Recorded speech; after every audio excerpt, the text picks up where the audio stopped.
Magandang araw po sa inyong lahat, lalong-lalo na po sa mga giliw nating tagapakinig.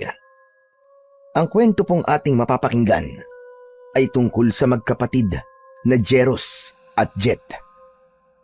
Ang magkapatid na susubok talunin ang kasamaan para sa kalayaan ng kanilang baryo.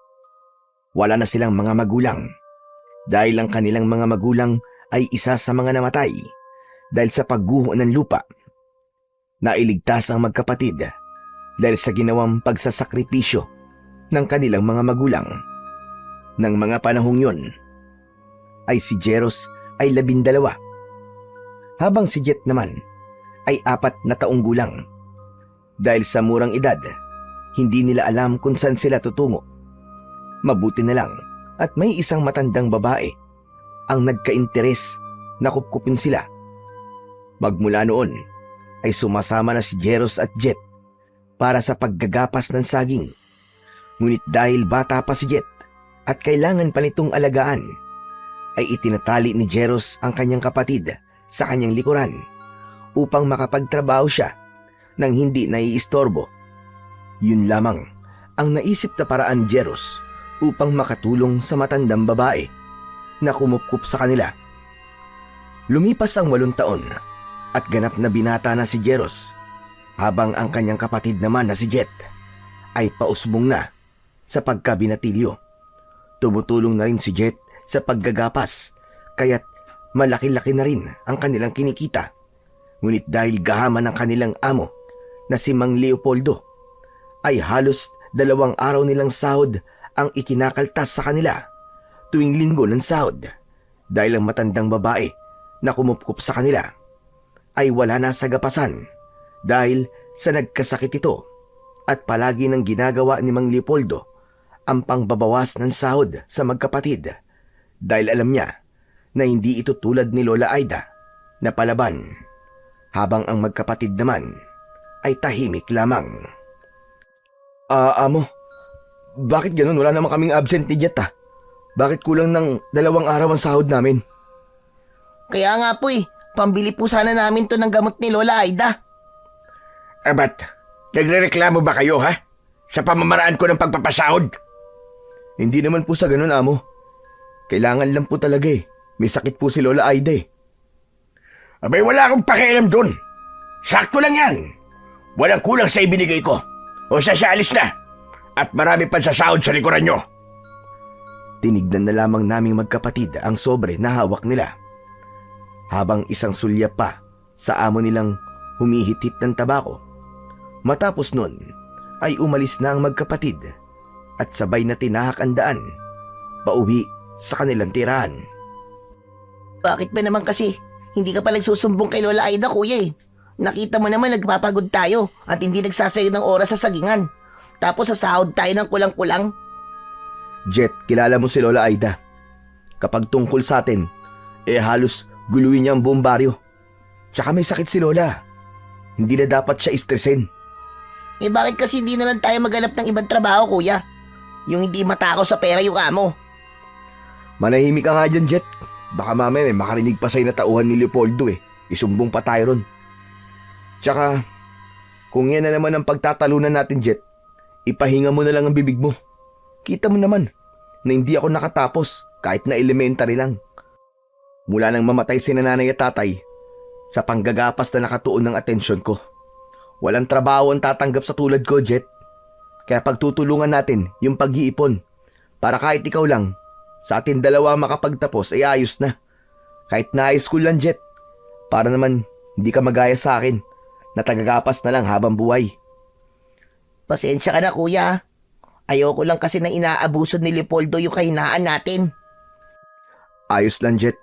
Ang mahalaga naman hindi napapabayaan si Lola Aida at naaalagaan natin siya tulad ng pag-aalaga niya sa atin noong mga bata pa tayo. Maliit lamang ang sinasahod nila sa gapasan ng saging. 200 sa isang araw.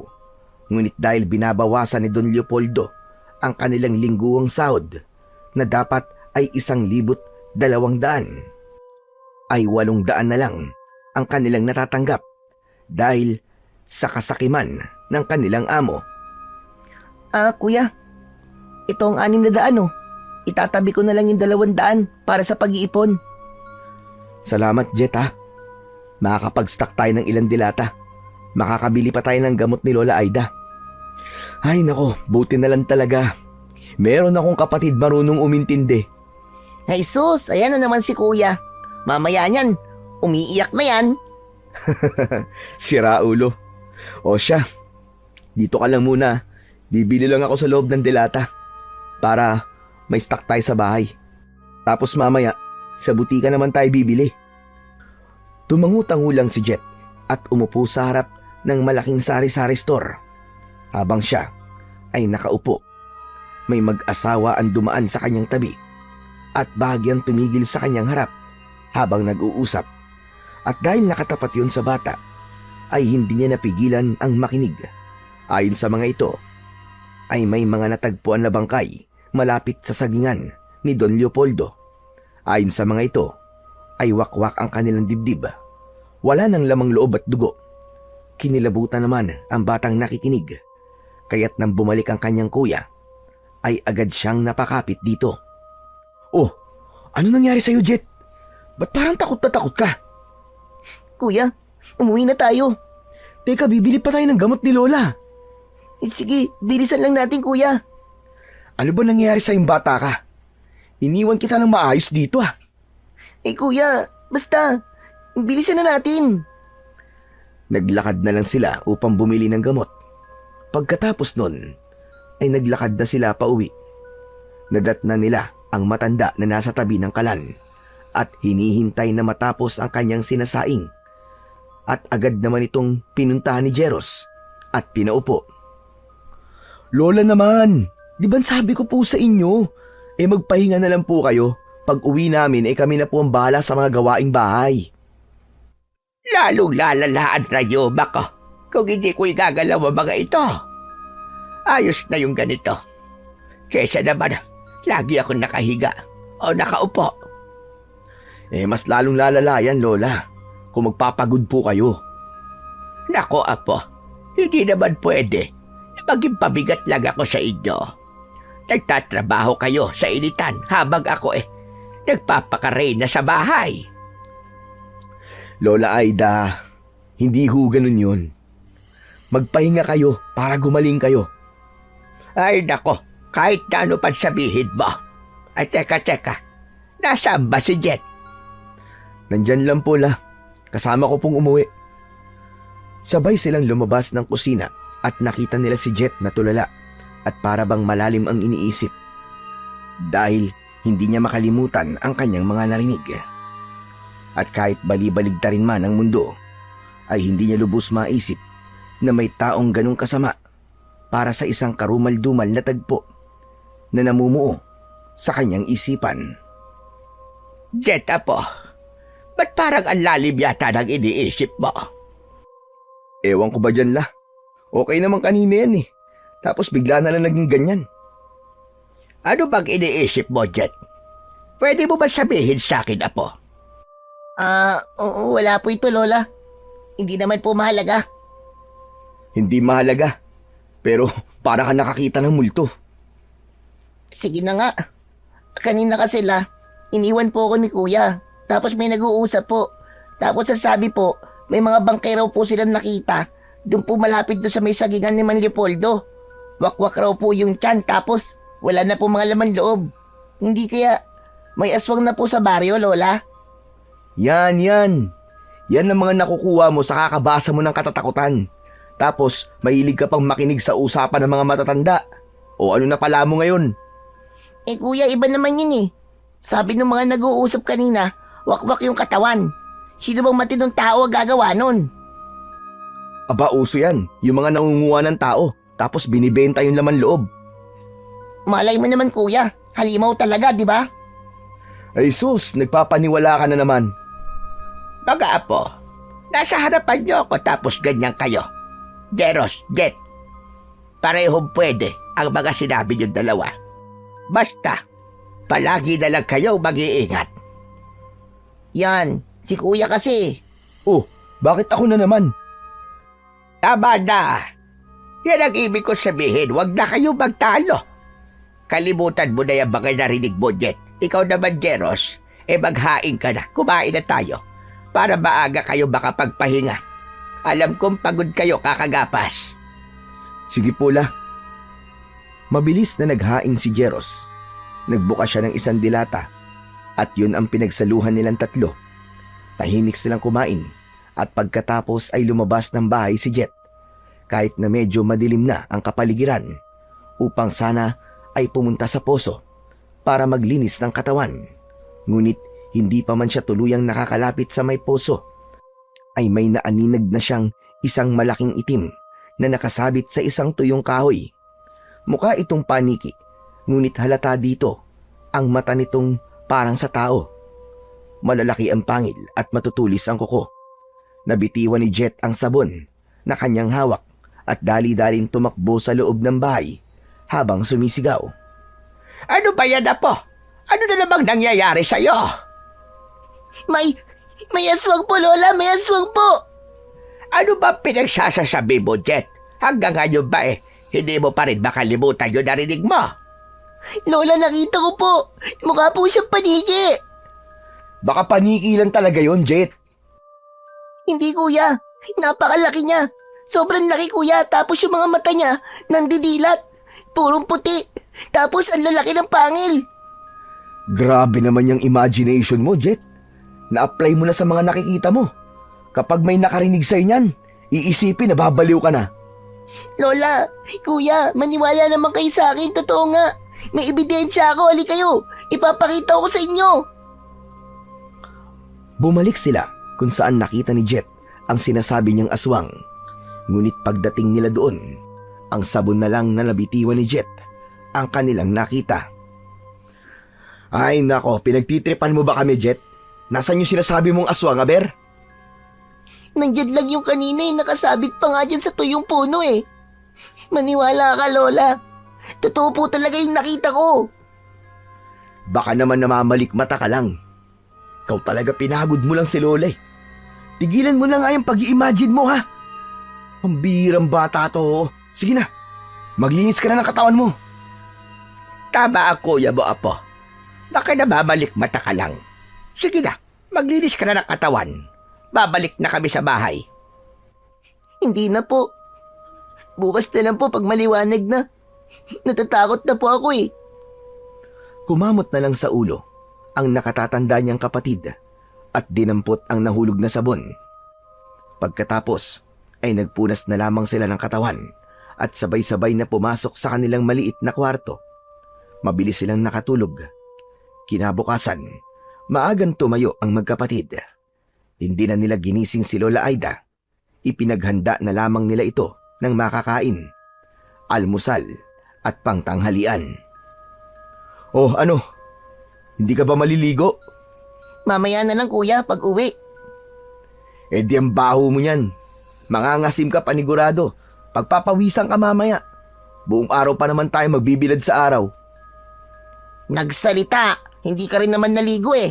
Kaya pareho lang tayong babaho nito. Oo na. Ay nako. O siya. Bitbitin mo na yung baunan natin. Baka mahuli pa tayo. Sermo na naman ang aabuti natin ito. Naglakad sila ng sabay. Pagdating sa sagingan ni Mang Leopoldo, ay iilan pa lamang silang naroroon. Ngunit dahil nakagawian na nila na kapag may maagang dumarating ay dapat mag-umpisa na sila sa panggagapas. Kaya dali-dali silang kumuha ng gloves at itak para makapag-umpisa na. At nang dumating ang oras ng kanilang pahinga, ay doon dumating ang kanilang amo na si Mang Leopoldo. May dala itong mga tinapay at isang jug ng malamig na tubig. Yun ang naging merienda nila. Ngunit habang sumusubo ng tinapay ang nakababatang kapatid ni Jeros, ay may napansin itong itim na itim sa tinapay. At agad niyang iniluwa ang tinapay na nasa kanyang bibig. Ano ba yan, Jet? Eh kuya, tignan mo naman kasi to. Papatayin yata tayo ng Leopoldo na yun eh. May amag yung tinapay.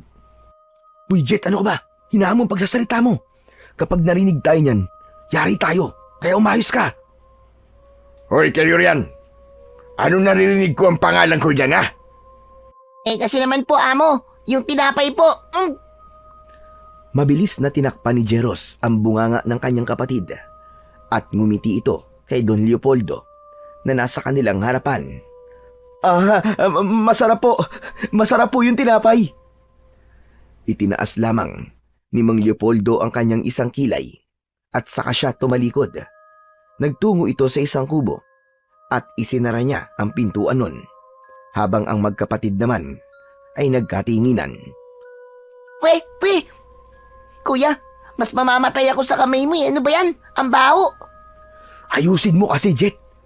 Kapag sinabi mo yung tungkol sa amag, siguradong hindi tayo bibigyan uli nun. Parang hindi mo alam ang ugali ng panot na yun. Ibulsa mo na lang yan. Tapos, pagdating sa loob ng sagingan, ibabaon natin para hindi makita ng panot. O sige kuya, pengin na lang ako ng tubig. Uminom na lang sila ng tubig. Pagkatapos ng oras ng kanilang pahinga, ay bumalik na sila sa loob ng sagingan. Nakalimutan naman nila ang tinapay na kanilang ibabaon sa lupa. Nagpatuloy na lamang sila at habang patuloy sila sa paggagapas, disgrasyang natabas ni Jeros ang isang malaking puso ng saging. Hala kuya, ibabawas ni Panot yan sa sahod natin. Huwag kang maingay! Diyos ko, dapat natin tong itago. Dali, mag-ukay ka! Bilisan mo! Ano yung narinig kong itatago nyo, ha?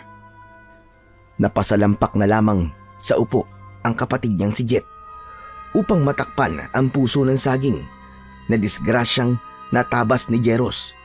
Kinabahan naman ang magkapatid dahil unti-unting lumalapit ang kanilang amo. Amo, ito pong tinapay, itatago po namin para po mamaya may mamimerienda pa po kami. Inilabas niya ang tinapay na nakabulsa sa kanya upang ipantakip sa katotohanan na kanilang nagawa. Ngunit hindi kumibo ang kanilang amo na nakatayo sa kanilang harapan. Tinignan lamang sila nito na para bang binabasa ang kanilang mga muka kung sila ba ay tunay na nagsasabi ng totoo. Pinilit na ngumiti ng magkapatid upang hindi mahalata na hindi talaga ang tinapay ang tunay na kanilang itatago. Opo, Among Leopoldo, yung tinapay po talagang itatago namin. Baka po kasi magutom kami ulit mamaya eh. Bakit ka nakaupo? Nang pasalampak, Jet? Ano po kasi, may langgam po sa puwet ko. Sinusubukan ko pong ikaskas sa lupa. Opo. Sabi ko nga po sa kanya, tutulungan ko na lang siya sa pagkamot eh. Ayaw naman po niya, kaya po kinakaskas na lang po niya ang puwet niya sa lupa. Tinignan lamang sila ni Mang Leopoldo habang humihit-hit ng kanyang tabako. Bago ito tuluyang tumalikod at umalis, nagpasalamat naman ang magkapatid at pinaniwalaan sila ng kanilang amo dahil alam nila na siguradong malaki ang ibabawas sa kanilang sahod pag nagkataon. Iuhukay na sana ng magkapatid ang puso ng saging, ngunit naisipan nila na pwede nilang maiulam yon. Ipinatabi na lamang niya sa kanyang kapatid upang iuwi na lang nila mamaya. Hindi na nag-usap ang magkapatid at nagpatuloy na sila sa kanilang paggagapas. Nang dumating ang oras ng tanghalian ay bumalik na sila sa kanilang pahingahan. Ngunit pagdating nila doon ay nakita nila ang kanilang amo na nakaupo malapit sa kanilang pahingahan. Hinintay nito na makumpleto silang lahat at sinabi nito na kalahating araw lang muna sila dahil may pupuntahan ito.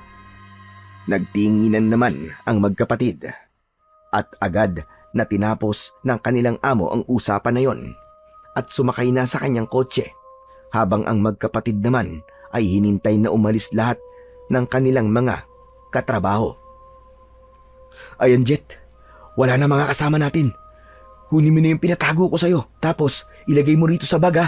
Uwi na tayo kagad. Ala kuya, ba't ako lang? Dapat tayong dalawa.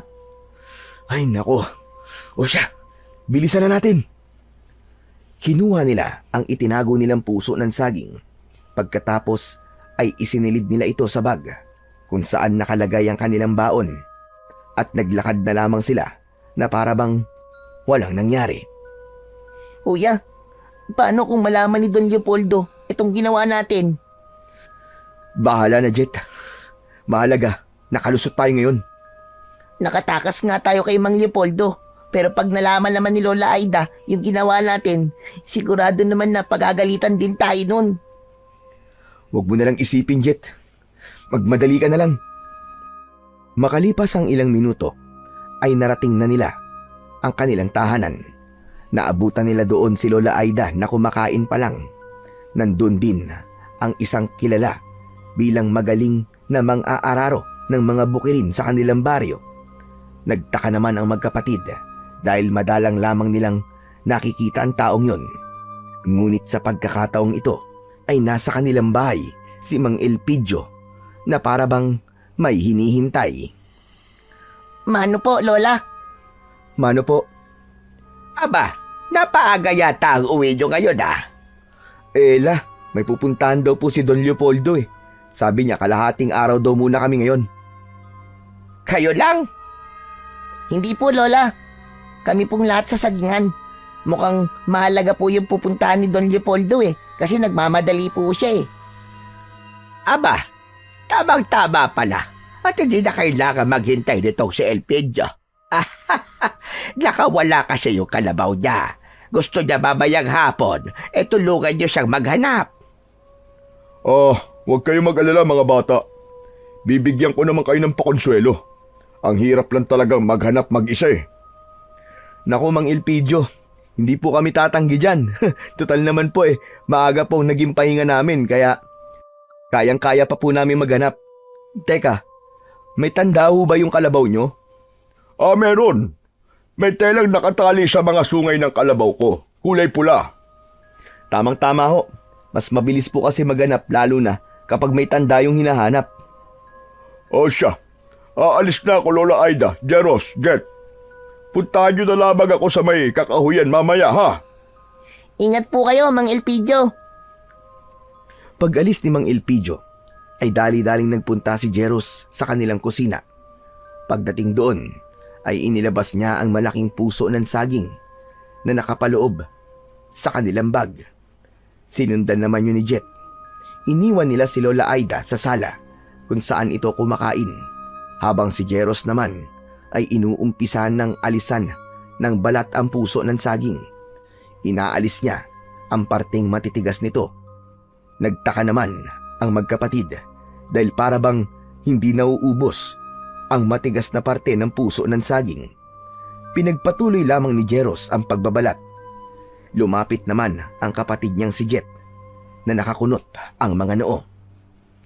Bomba ba yung puso ng saging, kuya? Parang wala lang tayong mapapakinabangan dyan Kukunin ko lang yung pinakamalambot na parte tapos ilalaga ko. Nako, masarap isausaw sa suka yun Pero parang walang katapusan yung matigas na parte, kuya. Lalambot din yan. Ang gawin mo na lang, kunin mo tong mga kalat tapos itapon mo na yung iba. Baka madatnan pa ni Lola to Teka lang, kuya. Pagtalikod ni Jet upang kumuha ng maliit na supot, ay siya namang sigaw ng kanyang kuya dahil sa may liwanag na dumikit sa kanyang palad. Kaya't hindi pa man nakakakuha ng supot ang bata, ay agad na itong bumalik. Kuya, ano nangyayari sa'yo? Jet, alisin mo tong nasa kamay ko! Ano ba kasi yan? Yung puso ng saging. Pagkaalis ko, lahat ng balat niya, may mukhang saging sa loob pero kambal tapos nung hinawakan ko, dumikit sa kamay ko Dalian mo, alisin mo na kagad, Jet! Hilahin mo! Tutulungan sana ni Jet ang kanyang kuya. Ngunit nang subukan niyang hilahin ang nakadikit sa kamay nito, ay parang naging magnet ito at dumikit din ang kanyang palad sa bagay na nakadikit sa palad ng kanyang kuya. Sinubukan nilang alisin at hilahin ang bawat isa. Ngunit nang malakas nilang hinatak ang bawat isa, ay may isang liwanag ang lumitaw at siyang dahilan upang mawalan sila ng malay.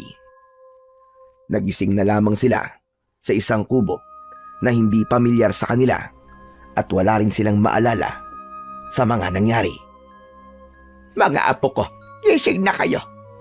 Nako, salamat naman sa Diyos. Lola, ano po ba nangyari?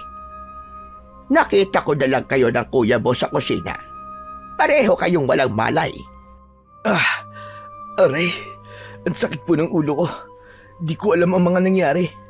Kahit nga ako kuya ang naalala ko lang, pinuntahan kita sa kusina, yun lang. Ano ba nangyari sa inyong dalawa? Pinakakaban niyo ako. Buti na lang tinulungan ako ng mga kapitbahay natin na madala kayo rito. Nasaan ho ba tayo? Nandito tayo ngayon sa kubo ni Elpidio. Maliban kasi sa kilala siya bilang magaling na mga araro, ay kilala din siya sa paggagamot dahil galing ang pamilya niya sa isang angkan na mga albularyo. Kaya dito ko kayo dinala. Hala, oo nga pala kuya. Nagpapatulong si Mang Elpidio sa paghahanap ng kalabaw niya, di ba? Teka lang mga apo, wag naman kayo magmadali. Kaya nyo na ba? Hindi na ba masama ang pakiramdam nyo? Kaya na po la. Ikaw ba, Jet? Kaya mo na ba? Oo kuya, wala namang masakit sa katawan ko eh. Ilang sandali pa ay pumasok na si Mang Elpidio sa kubo. May dala itong hindi kilalang dahon. Nang makita niyang may malay na ang dalawa, nagulat ito. Para bang hindi niya inaasahan na mangyayari yon. Aba, gising na pala kayong dalawa. Bakit po? Hindi niyo po ba inaasahan ng pagising namin ni kuya? Kaya nga po, ano po ba talaga nangyari? Gusto niyo ba talaga malaman? O baka naman may alam na kayo? Wala ba kayo naaalala? Nagtinginan ang magkapatid na para bang inaalala kung ano ang tunay na nangyari. Ngunit kahit na anong gawing hukay nila sa kanilang isipan, ay hindi talaga nila maalala ang mga nangyari. Kagagaling ko lamang sa inyo kung saan kayo nakita ni Lola Aida na walang malay. Maaari ko ba malaman kung saan galing ang puso ng saging na yon? Sa ano po? Sa sagingan po ni Don Leopoldo. Disgrasya ko pong nagapas habang nagtatrabaho kami kanina. Teka, puso ng saging. Alam ba ito ni Leopoldo mga apo? Hindi nga po lola Hindi po namin sinabi ni kuya dahil alam po namin na ibabawas niya po yun sa sahod namin. Kaya tinago po namin. Tsaka inuwi po namin. Nako bahabagin langit.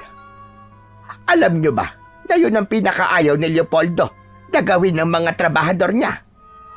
Kapag nalaman niya yun, sigurado mag-iinit ng gusto ang kanyang ulo. Dati, nung hindi ko pa kayo kasama sa paggagapas, may nahuli siyang isa kong kasabahan. Nag-uuwi ng mga puso ng saging. Hindi naman masasabi at wala kaming matibay na ebidensya. Misteryosong nawala ang taong nag-uuwi ng puso ng saging. Mula ng araw na yon, marami nang natakot na pagnakawan siya. May mga umalis din sa gapasan ng saging dahil sa takot na baka sila ang sunod na mawala. Lola Aida, sandali lang ho. Gusto ko malaman yung dalawa na ang puso ng saging na inyong dinala ay naglalaman ng isang mutya na maaaring matagal na rin na hinahanap ni Leopoldo dahil ayaw niya na may kukuha ng mga puso ng saging. Maaaring kayong dalawa ang pinili ng kambal na mutya. Teka lang ho, Lola. Mang Leopoldo, wala po kami maintindihan Jeros, ang sinasabi ko mutya ay ang dahilan kung bakit nawalan kayo ng malay na magkapatid. Dahil sa oras na may nakakuha nito, hindi lang iisa, kung hindi 2 tao ang kailangan ng mutya para lang mabuo ang kapangyarihan na taglay nito.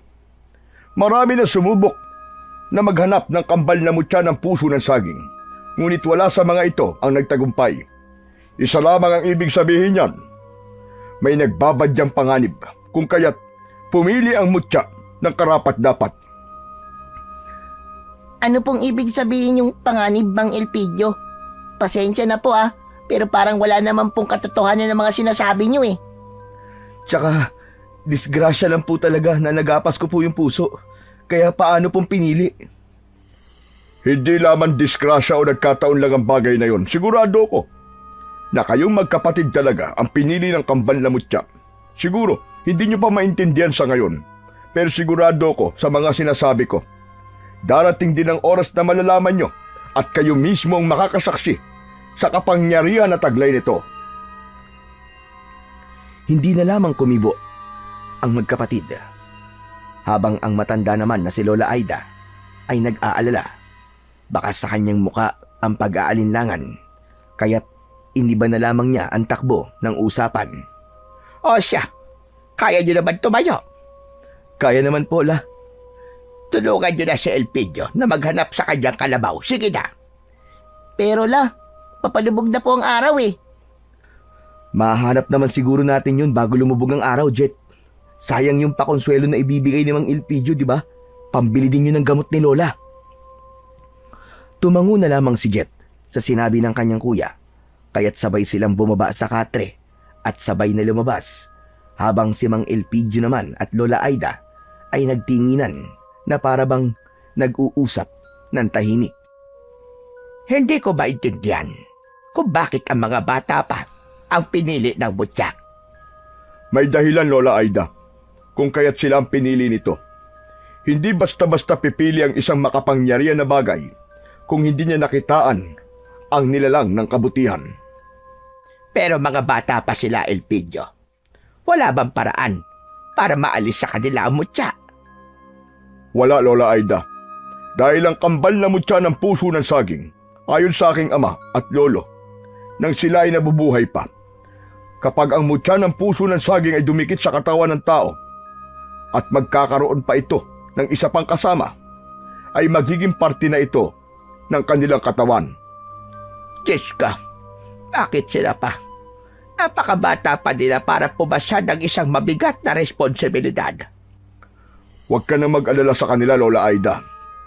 Hindi ho sila pababayaan ng mutya.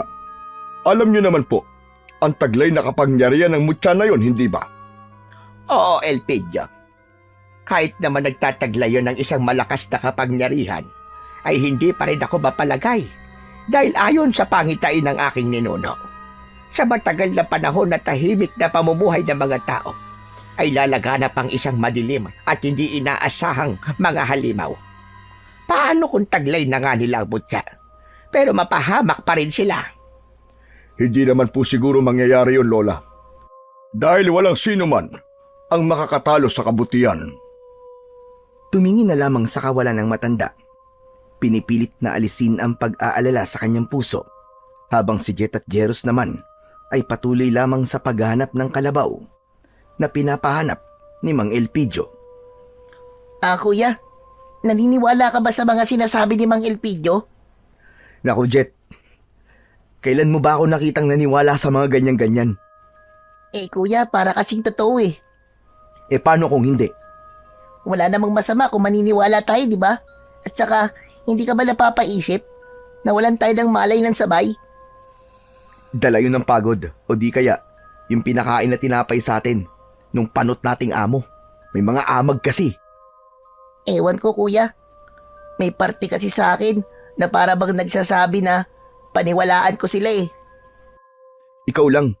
Di naman ako naniniwala sa mga agimat eh. Tsaka sa anting-anting at tsaka mutya. Baka ikaw, mahilig ka magbasa kasi ng mga ganyan-ganyan eh. Ay nako, kuya. Hindi lang naman ako nagsasabi ah. Si Mang Elpidio rin naman ah. Pero sandali lang.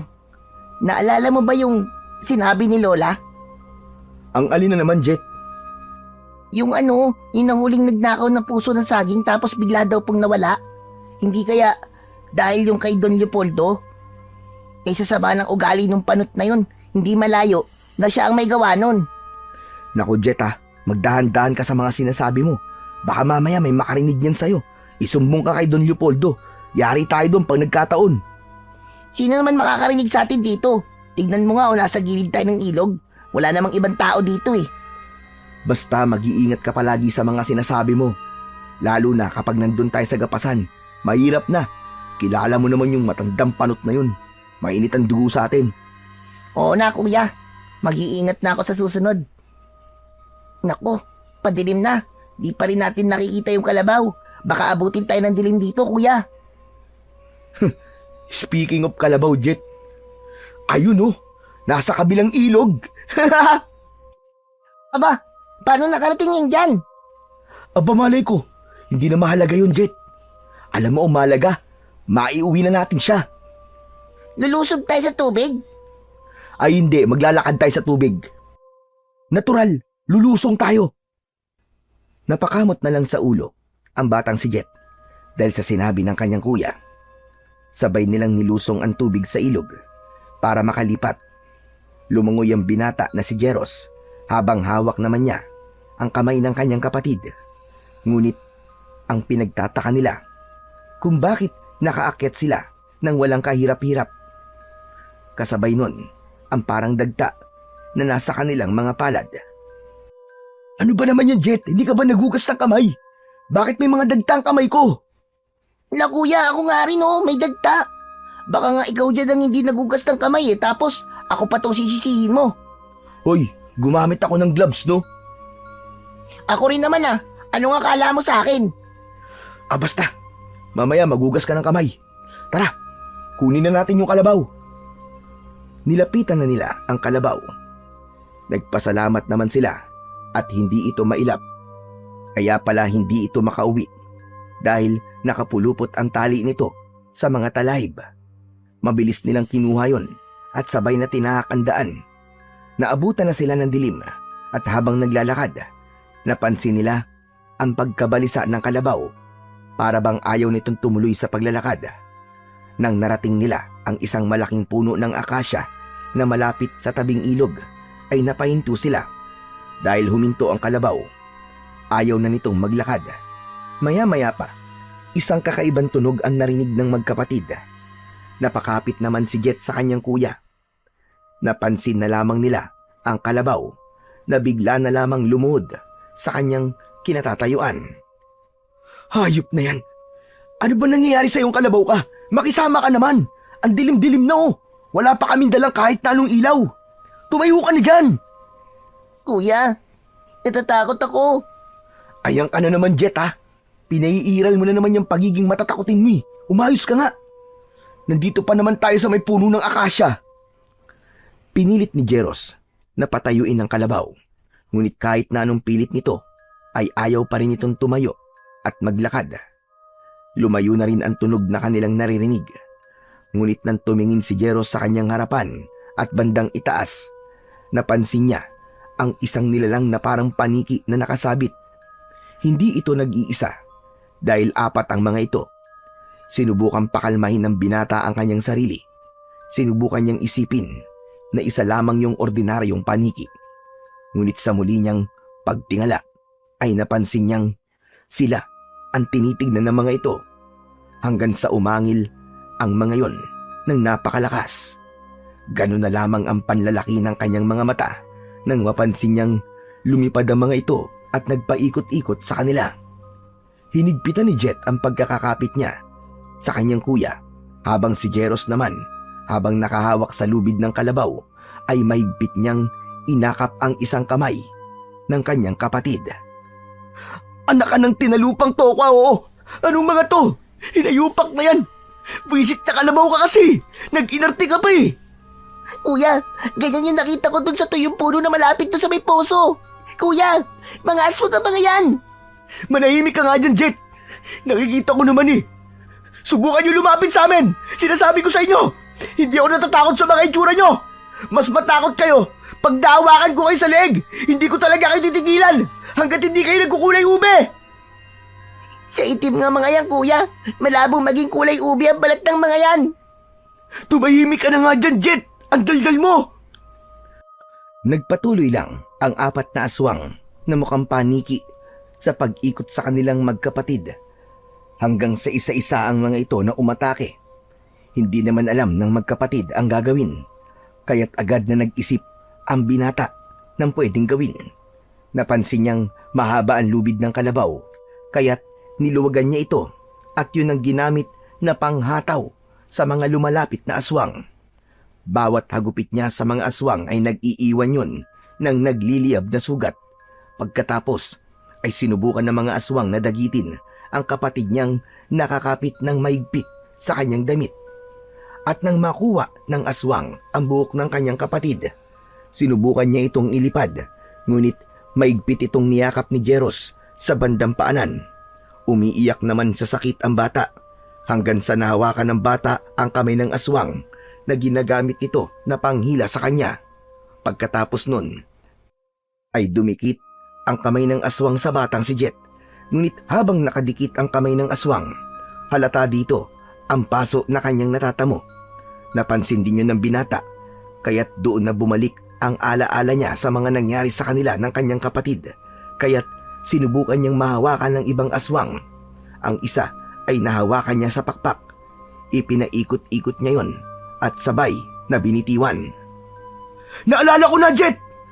Ako rin kuya, yung maliwanag na bagay na dumikit sa kamay mo. Tapos, nung sinubukan kong alisin, dumikit din yung isa kong kamay. Tumango ang kanyang kuya. Pagkatapos nun, ang 3 aswang na bumagsak sa lupa ay isa-isa nilang hinawakan sa leeg, dahilan ng kanilang pagkalusaw, habang ang isang aswang naman ay nakatakas. Nang wala ng aswang sa paligid, doon pa lamang tumayo ang kalabaw. Hanep din na kalabaw to. Pinanood lang tayo, tapos tatayo lang para umuwi. Pasalamat ka nga, hindi ko yung muntik dagitin eh. Ako nga, sakit pa rin ng ulo ko. Kasi, hinila nung aswang yung buko kanina. Pero at least ligtas ka. Grabe, kinabahan ako dun ah. Akala ko, ililipad ka na talaga nung halimaw na paniki na yun eh. O ano, naniniwala ka lang ngayon na may aswang kuya. Ayaw nyo kasing maniwala sa akin eh. Di ba nga, sabi nila, hindi nagsisinungaling ang bata. Ngayon napatunayan ko yun. Kita mo yung umatake sa atin kanina? Mga aswang yun. Nakikita ko sila sa mga binabasa ko. Oo na. Halika na, umuwi na tayo. Baka nag-aalala na sa atin si Lola. Pinasakay ni Jeros ang kanyang kapatid sa kalabaw. At habang hinihila niya ang kalabaw, hindi matanggal sa isip niya ang itsura ng mga nilalang na umatake sa kanila. Habang inaalala naman ang kapatid na masakit pa rin ang anit dahil sa ginawang paghila sa kanya ng aswang. Malapit na tayo sa tulay, Jet. Hindi ka pa ba nagugutom? Hindi pa kuya. Ang nararamdaman ko lang ngayon yung anit ko. Ang sakit nung ginawang paghila sa akin nung hayop na aswang na yun. Hayaan mo, Jet, pag uwi sa bahay, lalagyan ko yan ng langis ni Lola, hihilutin ko. Hindi man masabi ni Jeros, pero halata rito ang pag-aalala at pagmamahal niya sa kapatid niya. Alam niya kasi na ito na lamang at si Lola Aida ang meron siya. Kahit na madalas niyang pagalitan ito, hindi pa rin maalis sa kanya ang pagmamahal para sa kapatid. Makalipas ang kalahating oras na paglalakad, ay nakarating na sila sa kubo ni Mang Elpidio. Ngunit wala silang naabutan na tao roon. Itinali na lamang nila ang kalabaw sa isang puno ng alatiris at tinahak ang daan pauwi. Nagtaka naman sila sa kakaibang dilim sa bawat bahay. May tahimik at may mga bahay din na nadadaanan sila na para bang may umiiyak. Kaya kinabahan na ang binata at binilisan ang paglalakad. Kuya, sandali lang naman. Bakit na naman, Jet? Ang sakit na ng mga paa ko eh. Ay nako, hindi ka naman naglakad ng matagal ah. Ang apdi kuya eh. Nilapitan niya ang kanyang kapatid at hindi niya napansin ang galos na meron nito. Doon pa lang naalala ng binata na siya ang may gawa ng bagay na yon dahil sa pagkakayakap niya sa bandang paanan ng kanyang kapatid upang hindi ito matangay ng aswang.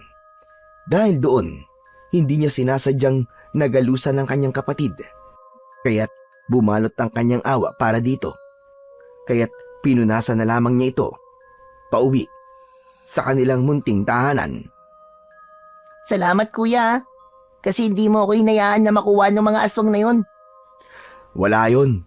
Kahit naman sinong kuya ang nasa kalagayan ko, pag nakita nilang tatangayin yung kapatid nila ng mabangis na halimaw, gagawin din yung ginawa ko. Pero salamat pa rin kuya. Kasi kahit nakakala ko nun, dahil palagi mo akong pinagagalitan, akala ko di mo ako mahal. Pero pinakita mo sa akin ngayon na mahalaga pala ako sa'yo. Kasi di mo ako hinayaan na madagit ako nung aswang. Habang nakapasan ang nakababata niyang kapatid, ay naramdaman niya ang paghigpit ng kapit nito sa kanya, na ang ibig sabihin ay niyayakap siya nito. Habang napapangiti naman ang binatang si Jeros, Nang makarating sila sa kanilang tahanan, naabutan nila doon ang walang malay na si Lola Aida. Nasa sala ito, habang si Mang Elpidio naman ay nasa tabing upuan. Mang Elpidio, ano po nangyari kay Lola? Diyos ko, salamat naman at ligtas kayong nakauwi. Kanina kasi, may mga halimaw na umatake sa baryo. Ang daming nakuha at halos mga bata. Dahil sa pag-aalala sa inyo ni Lola Aida, ayan, nawalan siya ng malay. Hindi naman kami inatake dahil naamoy yata ng mga aswang na wala kaming kasamang mga bata. Habang naglalakad po kami papauwi, Mang Elpidio, may umatake din po sa amin. Sinubukan po nila akong tangayin. Pero hindi po hinayaan ni Kuya yun. Ang nakapagtataka lang po, nasusunog po sila sa bawat hawak namin sa kanila. Ngayon ba ay naniniwala na kayo na kayo nga ang nakakuha ng kambal na mutya? Ang ibig sabihin lang ng pagpili sa inyo ng mutya ay kayo ang lalaban sa mga halimaw na maaaring sumugod ulit dito anumang sandali. Teka lang po, Mang Elpidio. Bakit kami naman po magkapatid ang napili? Dahil karapat-dapat kayo. Dahil may nakita sa inyo ang mutya na hindi niya nakikita sa iba. Pero paano pong kapatid ko? Napakabata niya pa po. Ayos lang sana kung ako lang. Pero David po ang kapatid ko. Di po pwedeng may mangyaring masama sa kanya. Dahil sila na lang po meron ako. Pinili kayong pareho, Jeros. Dahil nakita ng mutya na kaya nyo. Bilang kambal na mutya, kailangan dalawa kayo upang mas malakas ang kapangyarihan na tataglay ninyo. Ano po bang kapangyarihan ang meron ito? Mukhang interesado ka na. Sige, sasabihin ko sa inyo magkapatid kung ano ang kakayahan ng mutya na inyong tangan. Ang kambal na mutya ng puso ng saging. Kung sino man ang dalawang taong magtatangan ito, ay magiging malakas. Naglalabas ng isang nakakapasong malagkit na likido. Ngunit gumagana lamang yon sa mga halimaw sa dilim. Sa oras din na ginamit nyo ang matigas na bahagi ng dahon ng saging sa pakikipaglaban, ay magiging taglay nito ang likidong lumalabas sa pareho nyong mga kamay. Ngunit hindi nyo maaaring gamitin ang mutya sa kasamaan dahil kusa itong lalabas sa inyong mga katawan. Hala kuya, tulad dun nangyari kanina. Inaasahan ko ng paglapit sa inyo ng mga aswang dahil nararamdaman nila ang mutya sa inyo. Sigurado kong matagal na din nilang ninanais na makuha ang kambal na mutya. Habang nag-uusap sila, ay nagising ang matandang walang malay. Tinignan sila nito na para bang alalang-alala.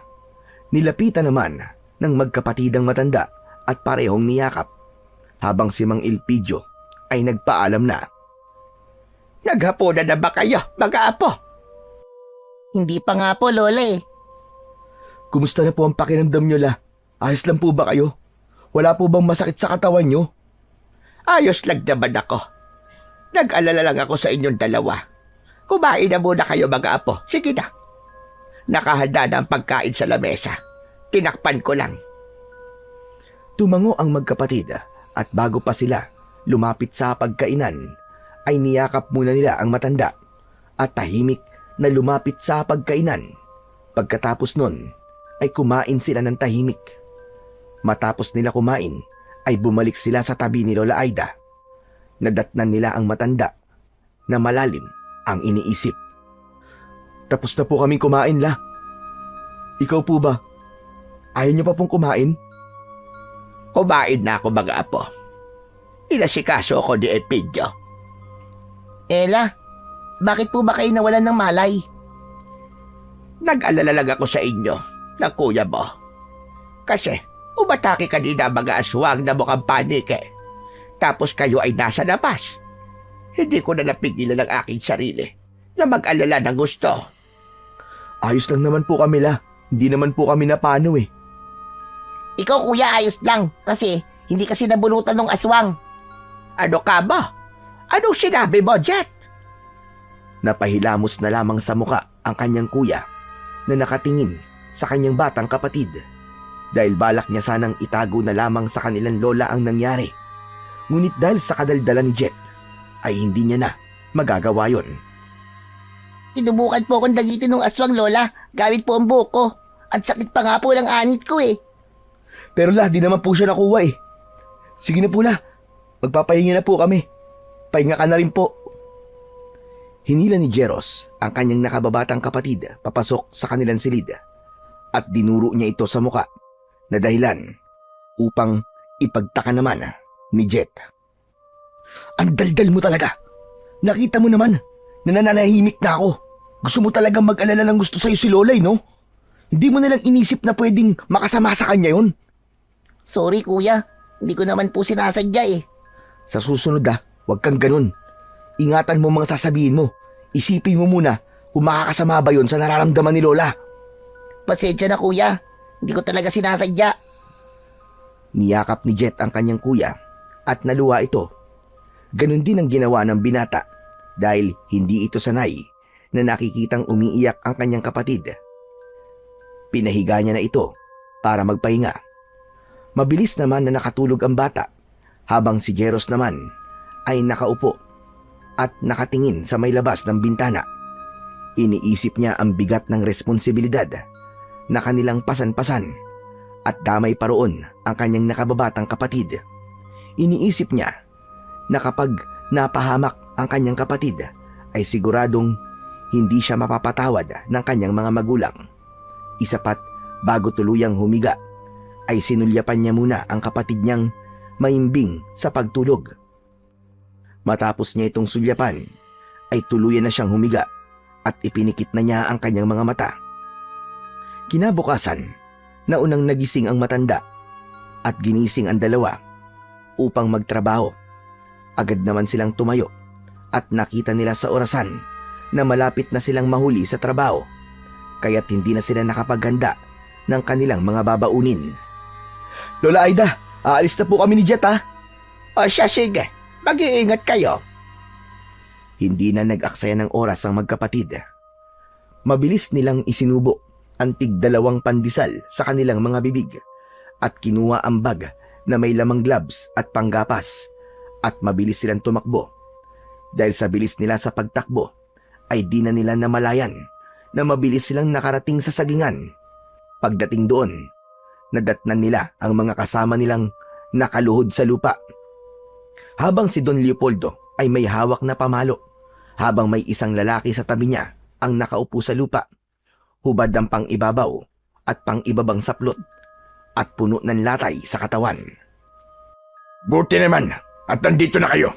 Lumuhod kayo at uulitin ko para sa inyo ang bagay na ayaw ko na ginawa ng hinayupak na lalaking ito. Dali-daling lumuhod ang magkapatid at nakaharap sa kanilang amo na nanggagalaiti pa rin sa galit.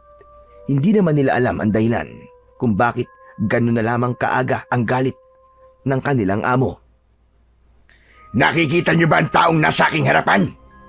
Ang taong ito ay nahuli ng aking mga nagbabantay na nagdanakaw ng puso ng saging sa aking sagingan. Hindi pa siya nakontento at ipinagbibili pa niya ang mga ito. Ang ayoko sa lahat, ang pinagdanakawan ako, lalo na ng puso ng saging. Pinakamaigpit kong ipinagbabawal ang bagay na yon. Di bali sanang saging na lamang ang kanyang kinuha, pero hindi ang mismong puso pa. Matapos niyang magsalita, ay hinagupit niya muli ang lalaking halos maimatay na dahil sa sakit na nararamdaman nito. Napapikit na lamang ang magkapatid habang awang-awa sa lalaking sinasaktan ni Don Leopoldo. Maigpit niyang hinawakan ang mga kamay ng kanyang kapatid upang pigilan ang kanyang sarili na tumayo at ipaglaban ang taong halos mapatay na ni Don Leopoldo. Kakahagupit sa katawan nito habang sinasabi ng kanyang utak na sino ba naman ang taong hindi gagawa ng ganon kung halos hingin mo na lamang ang aming mga pagod. Hindi mo buo na ibinibigay ang aming mga sahod at halos kainin mo na ang pera dahil sa iyong kasakiman. Natakot naman ang kanyang nakababatang kapatid at napayakap ito ng maigpit sa kanyang braso habang si Don Leopoldo ay patuloy na hinahagupit ang lalaking puno na ng latay sa katawan hanggang nawalan na ito ng malay at bahagya yun na sinipa ni Don Leopoldo. Hinayupak ka! Huwag kang magkunwari! Bumangon ka riyan at ipakita mo sa akin ang tapang mo, tulad ng katapangan mo magnakaw at suwayin ang aking mga pinagbabawal. At dahil hindi na kinaya ni Jet ang mga kaganapang yon, ay mabilis siyang lumapit sa taong nakahandusay. Hinawakan niya sa leeg ito at inilapit ang kanyang tenga sa dibdib nito. Amo, hindi na po siya humihinga. Tapos pinipilit niyo pa po siyang bumangon. Binigyan ba kita, Jet, ng paintulot na mangialam? Jeros, alisin mo rito ang kapatid mo bago magdilim ang paningin ko at madamay siya sa galit ko. Jet, ano ka ba? Anong ginagawa mo? Bumalik ka nga rito! Hayaan mo ako, kuya. Matagal na ako nagtitimpi sa panot na to eh. Anak ng 7 kalabaw, oo. Yari na! Anong sinabi mo? Ang sabi ko, oo, hindi nyo nga ako binigyan ng paintulot, Don Leopoldo. Pero wala po kayong karapatan kasaktan ng mga tao walang ginawa kung di maghanap buhay lang. Maghanap buhay? Matatawag mo bang hanap buhay ang pagnanakaw, ha, bata? Hindi po pagnanakaw ang ginawa niya. Kinukuha niya lang po ang dapat para sa kanya. Hindi po ba pagnanakaw rin po ang ginagawa niyo sa amin? Kasi ninanakaw niyo po ang karapatan ng mga tao para magsalita. Halos hingiin niyo na lang po ang pagod namin. Pagdating sa sahuran, halos 2 araw po sa sahod namin ang ibinabawas niyo. Minsan 3 pa nga eh. Ginaganito ho ba namin kayo? Hindi po, di ba? Kaya't kahit sino talaga ay gagawin ang ginagawa ni Manong. Hindi ko sinasabing maganda po ang ginawa niya. Pero hindi po sa lahat ng oras ay tama po ang mga pinagagagawa ninyo. Halos patayin niyo na nga po kami. Pinapakain niyo po kami ng tinapay na may amag at papainumin ng tubig na may kalawang. Anong klaseng tao po ba kayo? Ay mali. Hindi nga pala kayo tao. Kasi pinapakita nyo na mas masahol pa po kayo sa hayop. Hayop! Hayop! Hayop! Nagpantig naman ang tenga ni Don Leopoldo nang marinig niya ang salitang hayop. Kaya't sa inis nito sa batang nakaupo at hawak ang braso ng nakahandusay na lalaki, ay hahagupin sana niya ito ng kanyang hawak na pamalo. Ngunit agad itong nahawakan ng binatang si Jeros. Don Leopoldo, yan po ang wag na wag niyong gagawin sa kapatid ko. Dahil kahit mas matanda po kayo sa akin, kapag sinubukan yung pagbuhatan ng kamay ang kapatid ko, ay magkakasubukan po tayo rito. Yan ang pakakatandaan nyo. Aba, sinusubukan niyo ba ako magkapatid? Hindi niyo pa ako lubusang kilala. Baka pag nalaman niyo kung anong klaseng tao ang karap niyo, magsibahaga ng mga buntot niyo at mawala ang tapang sa inyong mga balat. Hindi po kami natatakot sa inyo. At saka hindi na po namin kailangan makilala pa kayo ng gusto. Sapat na po na nakita na namin kung gaano kasama ang pag-uugali ninyo. Kung ganon, mga bata, kaladkarin niyo mga to at wag nang papapasukin sa akin sagingan. Dito na magtatapos ang pagtatrabaho niyo rito. Huwag niyo pong subukan na hawakan kami dahil hindi niyo na kailangan pang pakaladkad kami. Bukas ang gate niyo. Lalabas kami ng kusa ng kapatid ko. At saka wag ho kayong mag-alala dahil nasa plano na po talaga namin na iwan ng impyernong sagingan na ito. Tara na, Jet. Tumayo ka na dyan. At baka mahawa pa tayo sa ugali ng taon to. Kaya kayo mga agapas, ngayon pa lang, pag-isipan nyo na lang mabuti. Nasaksiyan nyo kung gaano kasama ang taon to. Ngayon pa lang, isipin nyo na mga buhay nyo. Hindi lang mga aswang na paniki ngayon ang dapat nakatakutan ninyo. Dahil mas nakakatakot ang meron sa pag-uugali ng taong to. Hinila na ni Jeros ang kanyang nakababatang kapatid at tuluyan ng nilisan ang gapasan ng saging. Habang naiwan naman doon si Don Leopoldo na nanggagalaiti sa galit. Literal na hindi na mabasa ang kanyang itsura at isang bagay lang ang siyang pumasok sa kanyang isipan. Jet, ba't mo naman kasi ginawa yun? Nakita mo naman kuya, di ba? Napatay niya na yung tao. Kailangan nating isumbong yun sa barangay. Huwag na tayong mangialam, Jet. Tama na yung ginawa natin pagsagot-sagot kay... Kanino? Kay Panot? Sira ulo ka talaga. Pero alam mo, Jet, nung nagsalita ka kanina, aba, para ako nabunutan ng tinik sa puso.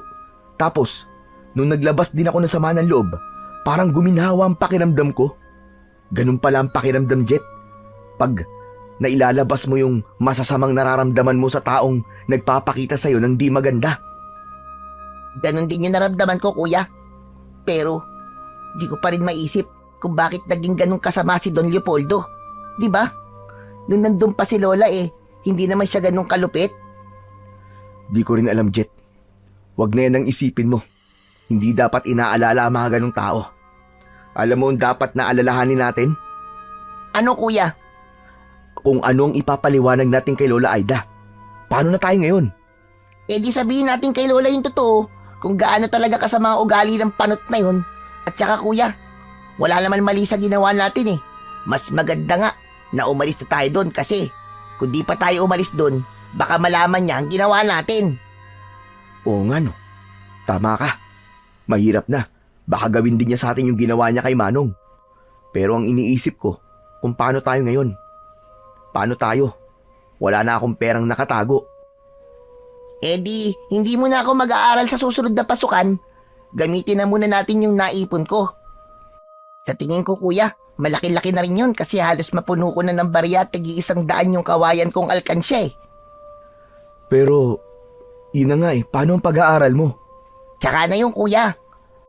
Tapos, kapag may sobra sa ipon ko, di magtayo tayo ng maliit na negosyo, tapos mag-umpisa ulit tayo. Pero dapat yung negosyo natin yung papatok sa mga tao. Ay, ewan, di ko na alam ang gagawin ko, Jet. Di ko alam kung gagana ba yung naiisip mo, pero bahala na. Wala namang masamang subukan. Nagpatuloy na sila sa paglalakad. Pauwi sa kanilang bahay. Nadatnan nila doon ang matanda na nakaupo sa kanyang maliit na duyan. Nagbabasa ito ng dyaryo. Nagtaka naman ito nang mapansin ang magkapatid na nakatayo sa kanyang harapan. Aba, Jet, Jeros, bakit umuwi kayo?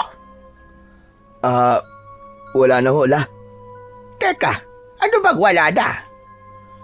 Wala na po kaming trabaho, La. Umalis na po kami kay Don Leopoldo. Aba, biglaan naman yata yan mga apo. Bakit? Ano ba nangyari? Kasi La, nadatnan po namin si Don Leopoldo na may sinasaktang tauhan doon po sa gapasan. Mukhang napatay niya nga po yung tao Ano? Ano ba pinagsasasabi niyo? Naabutan na lang po namin na ganun po yung sitwasyon, La. Dahil po sa nagnakaw daw yung tao ng puso ng saging. Binenta raw po yun ni Manong. Pero sabi niyo napatay niya, di ba? Opo, La. Nakita po namin na humandusay na po yung tao sa lupa. Baka naman nawalan lang na balay. Hindi po, La. Nilapitan po ni Jet yung tao Pinulsuhan po niya at pinakiramdaman ng puso. Hindi na po humihinga yung tao, La. Diyos ko, bakit kayo nangialam? Bakit po, Lola? May mali po ba sa ginawa namin? Nakapatay na po siya ng tao. Diyos mio, mga apo, hindi niyo dapat ginawa yon. Hindi niyo dapat pinakialaman ang mga ginagawa niya. Hindi niyo alam ang mga kaya niyang gawin. Alam ho namin, La. Kaya niyang pumatay ng tao, pero La, walang masama sa ipaglaban namin ng tama. Dahil nagawa lang po yun ng taong yun, dahil hindi siya maayos magpasahod Laging kulang po ang binibigay niya. Hindi lang yun, La. Halos patayin niya po lahat ng tao. Papakainin niya kami na may amag na tinapay at pinapainom niya po kami ng tubig na may kalawang. Pero sana, hindi na kayo nakialam pa. Dapat umalis na lamang kayo at pinabayaan siya. Dahil kahit noon pa, ay ganun na talaga ang taong yon. Nang minsang ninakawan siya, misteryosong nawala ang taong yon. Kaya nakakatakot para sa inyo. Diyos ko, madali kayo mga apo. Magligpit kayo ng mga kagamitan nyo. Aalis na tayo rito. Teka, La. Bakit po ba takot na takot kayo? La, hindi po ako natatakot sa kanya. Kung may sasaktan po siya na isa sa inyo ni Jet, ay ako ang makakalaban niya. Sisiguraduhin kong hindi niya gugustuhin na saktan ng isa sa inyo. Dahil tahimik lang ako, La. Pero hindi ko pa pinapakita ang ugali ko pag nagalit ako. At saka, La, hindi ba siya natatakot na baka makulong siya dahil sa mga ginagawa niya? Hindi uso kay Leopoldo ang matakot sa mga parak. Mga apo, nakikiusap ako sa inyo. Umalis na lamang tayo rito. Hindi, La. Kung ano man ang masamang gagawin sa atin ng panot na yun, haharapin natin. Hindi ako natatakot sa kasamaan ng ugali niya. Pumasok na lamang sa kanilang silid si Jeros. Sabay nun ang paghila niya sa kamay ng kanyang nakababatang kapatid. Hindi sila lumabas ng bahay para kumain. Maghapon lamang sila na nasa loob ng kanilang kwarto at binibilang ang ipon ni Jet. Tuwang-tuwa naman sila dahil sa dami ng ipon nito. Ngunit maya-maya pa ay narinig nila ang kanilang lola na may kausap sa labas. Dala ng kuryosidad ay lumabas sila upang tignan ang taong nasa labas. Pagdating doon, nadatnan nila si Don Leopoldo na nakaupo sa kanilang sala. Nakangiti ito sa kanila. Bakit ka napadaan dito, Don Leopoldo? Lola Aida, nandito ko para humingi ng pasensya sa mga apo mo. Tanggap ko ang pagkakamali ko.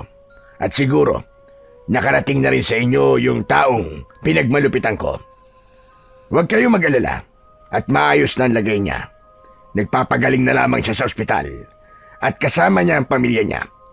Binigyan ko na rin siya ng malaking halaga para hindi siya kagad bumalik sa trabaho. At atupagin na muna niya ang pagpapagaling niya. Diretsuin niyo na po kami. Ano po ba talagang sadya niyo? Gusto kong bumalik na kayo sa gapasan ng sagingan ko. Malaking kawalang kasi kayo kung aalis kayo. Dahil kayo lamang ang pinakamasipag sa gapasan. Pinapangako ko na hindi na ako kulang na magpapasahod. At para sa inyong dalawa, daragdagan ko pa ang sahod nyo. Doble sa isang araw. Hindi na po. May naipon na po kami ni Kuya. Magninegosyo na lang po kami. Oo, Don Leopoldo. Hindi na po kami babalik doon. At saka, maging mabuti na lang po kayo sa mga tauhan nyo para hindi po nila kayo iiwan. Kung wala na po kayong ibang sasabihin, pwede na po kayong umalis. Nawala ang pagkakangiti ni Don Leopoldo sa sinabi ni Jet at Jeros. Kaya hindi na ito nagsalita. Tumayo na ito sa kanyang pinag-uupuan at tinignan ng binata at ang bata, pati na rin si Lola Aida. Saka mabilis na lumabas sa kanilang bahay na walang anumang iniwan na salita. Buo na ba talaga ang desisyon nyo, mga apo? Opo la. Malaki-laki na rin po ang naipon namin ni Kuya. Magdinegosyo na lang po tayo. Saka Lola, may tira pa po yung ipon namin para sa pag-aaral ko sa susunod na pasukan. Kung ganon, ay maganda nga yan, apo. Pero sigurado na pa talaga kayo. Opo la, sigurado na po kami. Hindi na nagsalita pa si Lola Aida. At dahil naman sa saya ng magkapatid, ay kumuha sila ng halagang 500 sa kanilang ipon at nagpunta sa bayan upang bumili ng isang buong manok na luto na. Pagdating sa bahay, ay agad na nagsaing si Jet habang sa labas ay tuluyan ng dumidilim nang biglang may pagkatok na naman sa kanilang pintuan. Pinagbuksan yun ni Lola Aida habang ang magkapatid naman ay nasa kusina at nag-aasikaso ng hapagkainan. Madalang lamang yon dahil sa loob ng 1 taon, ilang beses lamang sila tumitikim ng masasarap na ulam. Lumabas ng kusina ang binata upang tignan kung sino ang taong pinagbuksan ni Lola Aida. Oh, Mang Elpidio, nandyan po pala kayo. Tamang-tama po, naghahanda po kami ng pagkain. Madalang ho ito, kaya't sabayan niyo na po kami. Nako, paano ba yan? Busog pa naman ako. Pero nakakahiya naman na tumanggi sa grasya. Nandito nga pala ako para kumustahin kayo ni Lola Aida. Nako, ayos naman ako, Elpidio. Salamat sa pag-aalala. Halika, umupo ka na muna din eh. Iniwan ng binata si Mang Elpidio at Lola Aida sa kanilang sala.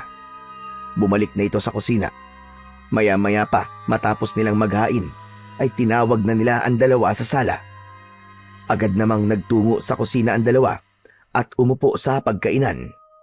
Maya-maya pa ay umupo na rin ang magkapatid at sinabi ng binata na magdadasal muna sila bago kumain. Magpapasalamat sila sa pagkain na nasa kanilang harapan. Si Jet ang nanguna sa pagdarasal na yon. Matapos nila sa pagdarasal, ay isa-isa na silang kumuha ng kanin at ulam. Susubo pa lang sana sila ng kanin nang marinig nila ang sigawan sa labas. Hindi lamang yon, narinig din nila ang kaluskos sa kanilang bubungan na para bang may naglalakad doon. Napatigil sila habang si Mang Elpidio naman ay napatayo. Mga aswang, sumasalakay na naman sila. Nanggugulo na naman sila sa baryo. Naamoy yata nila na may bata sa loob ng bahay, kaya't pati rito ay gusto nilang pumasok. Napakapit naman si Jet sa kanyang kuya nang marinig ang sinabing yun ni Mang Elpidio, habang si Lola Aida naman ay halata na sa kanyang muka ang takot. Madaling pumasok si Jeros sa kanilang silid. Isinara niya ang mga bintana, ganun na rin sa labas at kanilang kusina. Pinapasok niya si Lola Aida sa kanilang silid habang itinayo naman niya ang papag na naroon upang iharang sa bintana. Naglatag naman siya ng banig upang doon paupuin ang matanda, habang ang kapatid naman niya ay sinamahan si Lola Aida. Isinara niya ang mga pinto at kumuha ng itak, habang ganun din ang ginawa ni Mang Elpidio. Inabangan nilang pumasok ang aswang sa kanilang bahay. Habang inaabangan yon, ay kumuha ng isang dakot na asin si Jeros. Maya-maya pa ay tumahimik na ang kumakaluskos sa itaas ng bubong. Akala nila ay tuluyan ng umalis ang nilalang na naroroon.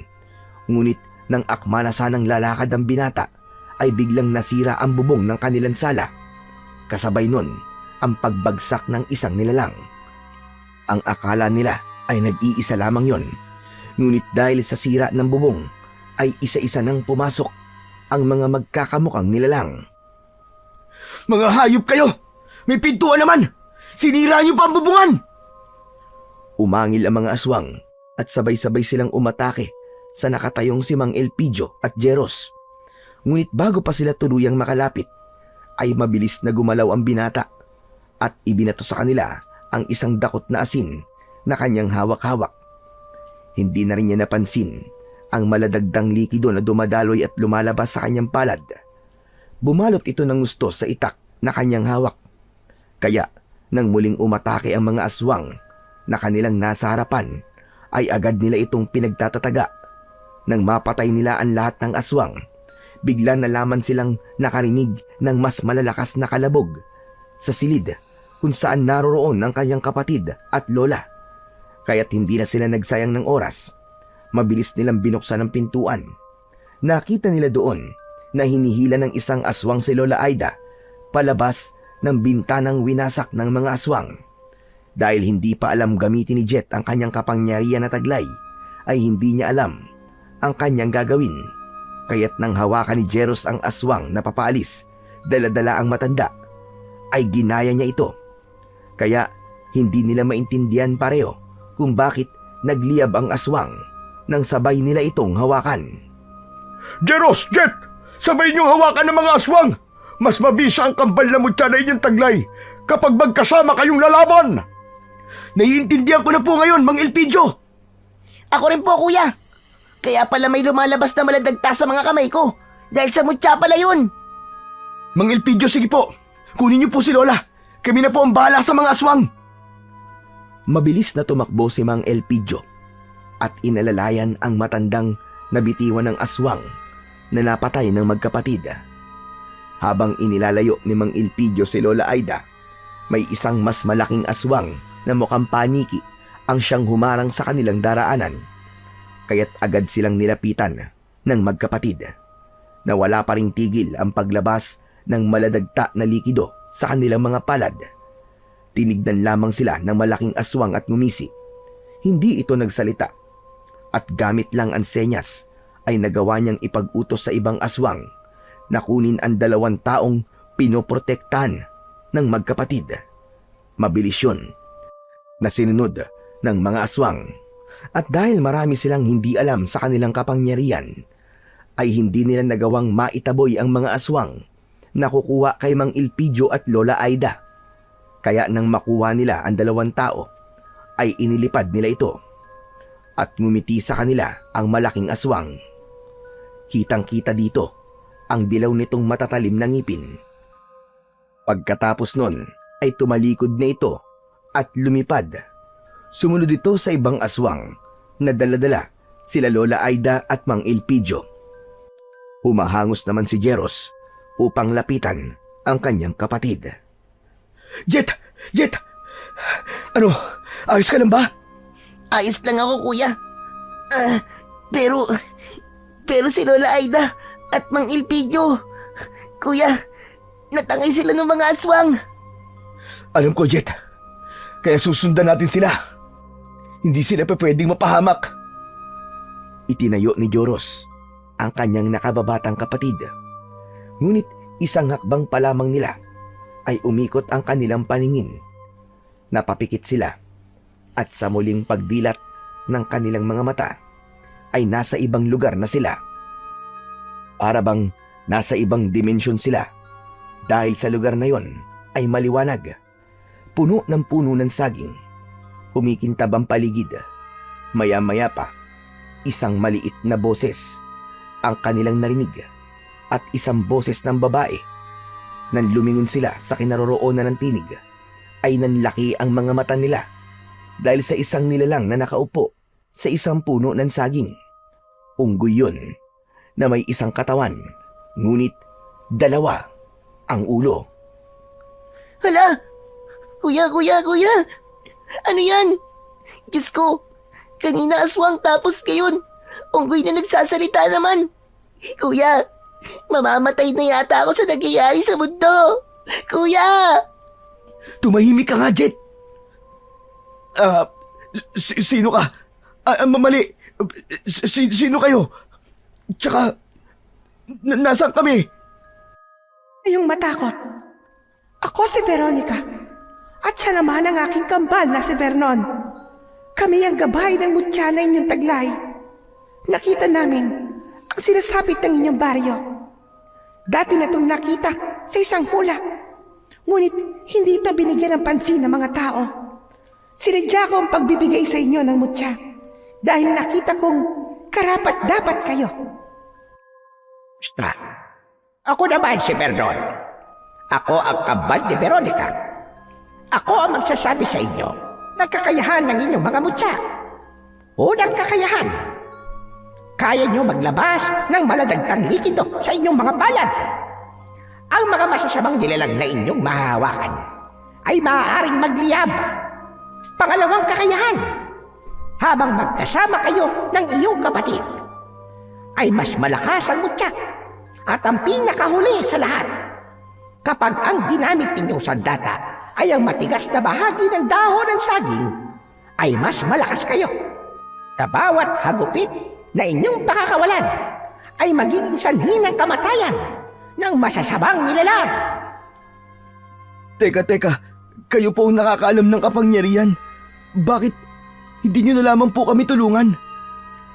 Sapagkat kami ay gabay lamang. Hindi kami maaaring makialam sa gulo na nasa labas sa aming mundo. Tama ang ating kambal na si Veronica. Kaya ibinigay namin sa inyo ang mutya upang kayo ang tatapos sa gulo ng inyong baryo. Magbibigay pa ako ng isang malapit na kasagutan. Ang tunay ninyong kalaban ay dati nyo nang nakakasalamuha. Kilala nyo bilang isang malupit na tao. Tama si Vernon, mga bata. Yun lang ang aming maitutulong. Sana ay mapagtagumpayan ninyo ang inyong pagsubok. Paalam! Minsan pa ay umikot ang paningin ng magkapatid. Napapikit silang muli at sa muli nilang pagdilat ay nagbalik na sila sa lugar kung saan sila nagmula. Anak ng nalintikan na. Paano natin susundan yung mga aswang? Ay, ano ba yan? Anong gagawin natin ito? Saan natin hahanapin sila Lola Aida? Ano sa tingin mo, Jet? Maglakad-lakad kaya muna tayo. Hinawakan ni Jeros ang kamay ng kanyang kapatid at naglakad sila ng sabay. Ngunit si Jet ay wala sa sarili.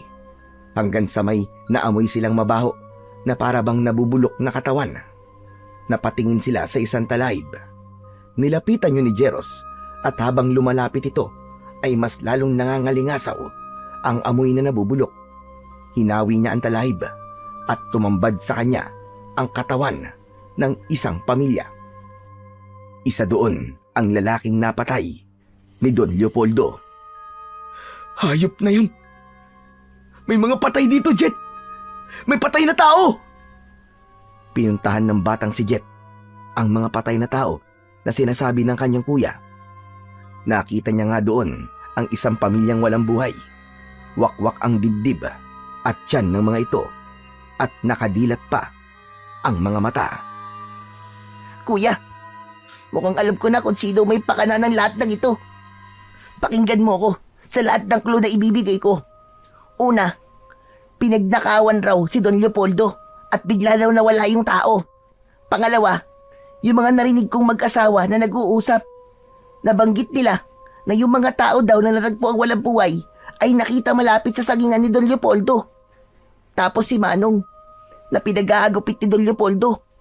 Diba? Ang sabi niya nasa ospital to, kasama ang pamilya. Pero nandito at patay na sila. Tapos, yung sinabi sa atin kanina nung nagpakilalang gabay, na nakasalamuhan na raw natin ang may pakana at kilala natin bilang isang malupit na tao. Kuya, malinaw na malinaw yun na si Don Leopoldo ang may kagagawa ng lahat ng ito. Diba? Teka, Jet. Sigurado ka ba sa mga sinasabi mo? Kuya, hindi ka ba nakinig sa mga sinabi ko sa'yo? Napakalinaw na nga nun, hindi ba? Sigurado ako na si Mang Leopoldo na nga ang may pakana ng lahat ng ito. Kung ganun, Jet, magbabayad siya sa kahayupan niya. Sisiguraduhin ko mapapatay ko siya. Kapag may nangyaring masama kay Lola Aida, humanda talaga siya sa akin. Sige na, pumunta ka na ng barangay. Ipagbigay alam mo na tagpuan nating mga katawan dito. Tapos ako, didiretso na ako sa sagingan. Kukuha ko ng pwede nating magamit na sandata. Tapos ikaw, susunod ka sa akin doon, ha. Papasok tayo sa mansyon. Sigurado ako na hindi sila malayo rito. Ngayon malinaw na sa akin kung bakit ayaw ni Don Leopoldo na nakawin ng mga puso ng saging. Dahil ayaw niyang maunahan siya sa mga mutya. Sige na, aabangan kita sa kubo ni Don Leopoldo. Tumango na lamang si Jet at mabilis niyang tinahak ang daan patungong barangay, habang si Jeros naman ay tinahak ang daan patungong sagingan. Pagdating niya doon, napansin niya ang paligid. Napuno ito ng ingay na parabang sa tuko. Mabilis niyang inakyat ang bakod. Hindi naman siya nahirapan dahil sa tulong ng dikit ng dagta na lumalabas sa kanyang mga palad.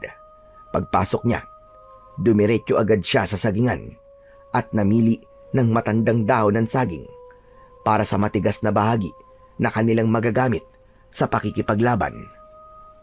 Maya-maya pa, nakita niya ang kanyang kapatid na paakyat na rin ng bakod, kaya agad siyang pumunta sa kubo na kanilang pinag-usapan.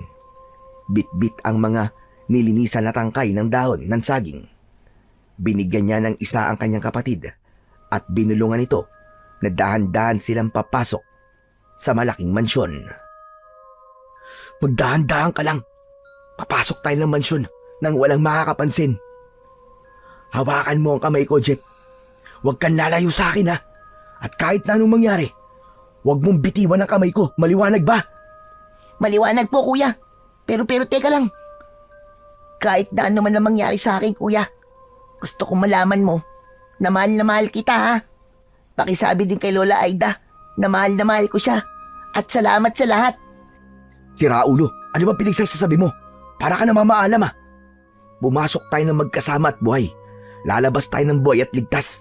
Kasama namang Ilpidio at Lola Aida. Kukutungan kita dyan, eh. May problema pa nga tayo, eh. Kaya, wag mo muna akong dramahan, ha? Napakamot na lang sa ulo si Jet. Dahil kahit hindi sabihin ng kanyang kuya, ay gaya niya, ay kinakabahan din siya. Kaya imbis na magsalita pa, ay nanahimik na lamang ito.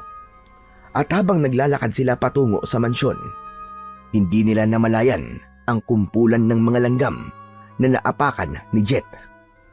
Kuya, may langgam! Ano ka ba, Jet? Huwag ka maingay! Kuya, may langgam nga! Sabi na huwag ka maingay at huwag kang magulo. Baka mamaya may makapansin sa atin dito ang ingay-ingay mo. Dahil doon, hindi na nagsalita ang batang si Jet. Hindi na rin siya naging magulo sa kanyang kinatatayuan. Ngumangangan na lamang ito na para bang sumisigaw, ngunit walang boses na lumalabas. Hanggang sa napansin ni Jeros ang lumuluha niyang kapatid. Anak ng, ano ba nangyayari sa iyo, Jetta? Bakit ka ba umiiyak? Ngayon ka pa nagkakaganyan? Kuya, ang kulit mo eh. Sinabi na ngang may langgam eh. Ano ba langgam ang pinagsasabi mo? Nasaan? Sa binti ko, kuya. Kinakagat na ako eh.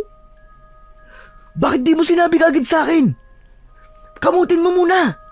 Kanina ko pa nga sinasabi sa'yo, kuya eh. Sabi mo manahimik ako. Sus Mariosep naman na bata to, oo. Pambihira ka. Ang tanda-tanda mo na. Alangan namang ako pa yung magpapalis at kakamot sa langgam na kumagat sa'yo. Doon nga ay kinamot na ng batang si Jet ang mga kinagat ng langgam. Ngunit dahil sa galaw nito, natamaan niya ang isang pala na nakatayo malapit sa labas ng mansyon.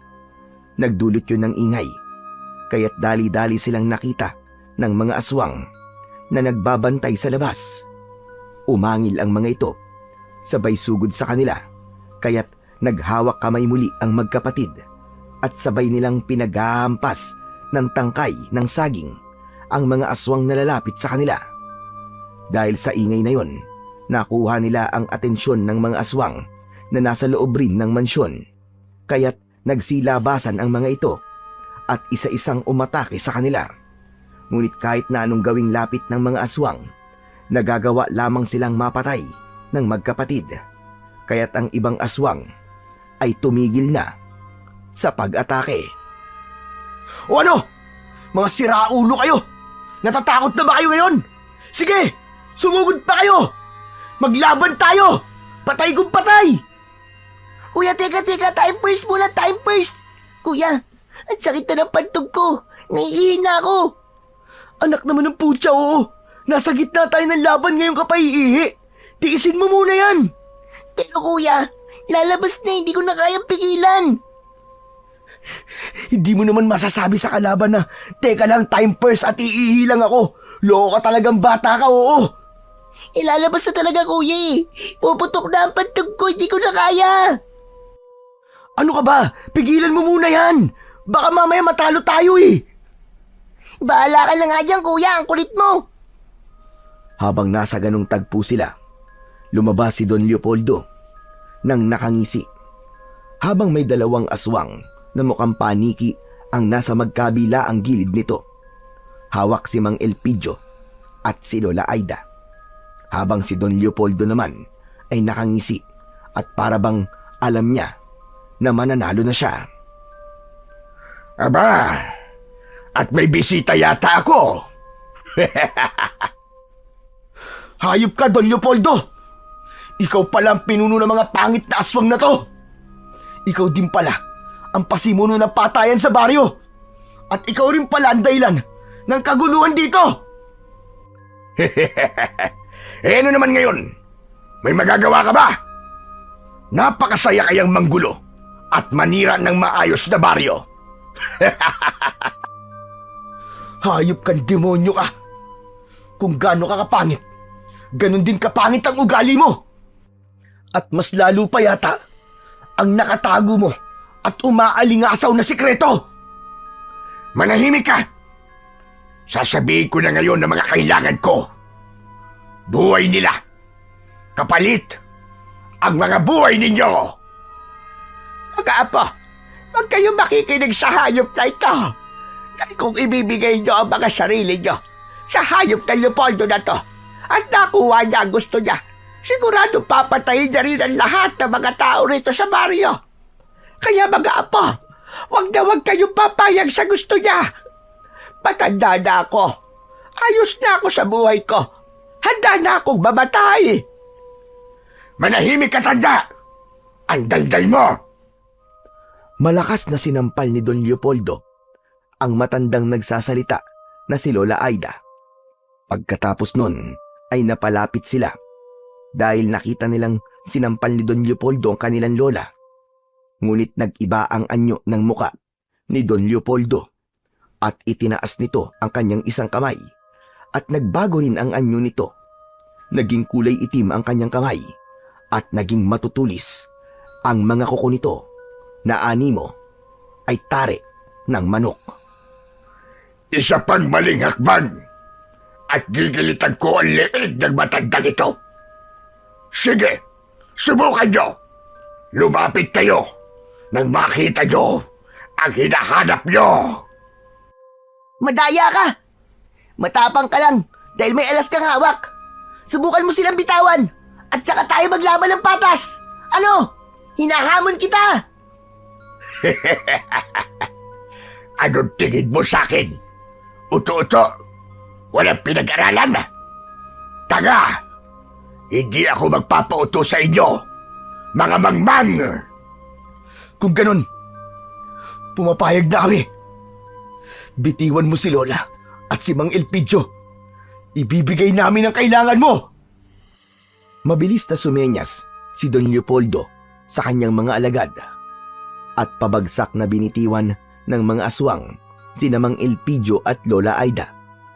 Pagkatapos nun, binitiwan nila ang hawak nilang mga tangkay ng dahon ng saging at lumapit sila sa pinuno ng mga aswang na si Don Leopoldo. Nung una ay ayaw pan sumama ng kanyang nakababatang kapatid. Ngunit kumindat ito at mabilis naman naintindihan ni Jet ang ibig iparating ng kanyang kuya. Kaya nang makalapit sila, sakto pa lamang silang hinawakan sa leeg ni Don Leopoldo, ay agad nang gumalaw ang magkabilaan nilang kamay. Sabay nila yung inilapit sa leeg ng aswang na kanilang kaharap. Ngunit napansin nila nang masaktan nila ang pinuno ay umangil ang mga alagad nito. Ang iba ay nasusunog sa leeg, kaya't agad silang binitiwan ng halimaw na si Don Leopoldo. Ngayon, alam na namin ang kahinaan nyo. Mga diablong buwang kayo. Wala ka lang takas ngayon! Diablong buwang ka! Hayop kayo. Hindi kayo tumutupad sa usapan. Walang dahilan para tumupad. Kung kapalit naman nun ay ang buhay ng mga tao sa buong baryo. Humanda ka! Oo! Humanda ka ngayon! Dahil matitikman mo ang bangis na mga taong hinamak mo! Naghawak kamay muli ang magkapatid. Sabay nun ang pagdampot nila sa kanilang mga sandata. Mabilis naman na nagbagong anyo ang aswang na si Don Leopoldo. Nagmuka ulit itong malaking paniki na kulay puti lang ang nakikita sa kanyang mga mata, habang ang mga tenga nito ay tumulis palalo. Tinubuan rin ito ng malalaking pakpak. Mabilis naman ang ginawang pagkilos ng magkapatid. Natatamaan sila ng mga kalmot, ngunit hindi sila napupuruhan. Hanggang sa nahampas ng malakas ni Jeros ang mga pakpak ni Don Leopoldo. Akma na siyang lilipad upang makalayo, ngunit hindi pa man siya tuluyang nakaangat sa lupa, ay mabilis nang nahawakan ng magkapatid ang magkabilaang paa ng halimaw. Kaya't ipinaikot-ikot nila yon at binitiwan. Nang binitiwan nila yon, ay gumulong yun sa lupa. Hindi naman siya natulungan ng kanyang mga alagad dahil bawat hagupit na natatamo nito ay siya ring nararamdaman ng mga alagad nito, habang ang kanilang pinuno ay gumagapang na lamang sa lupa.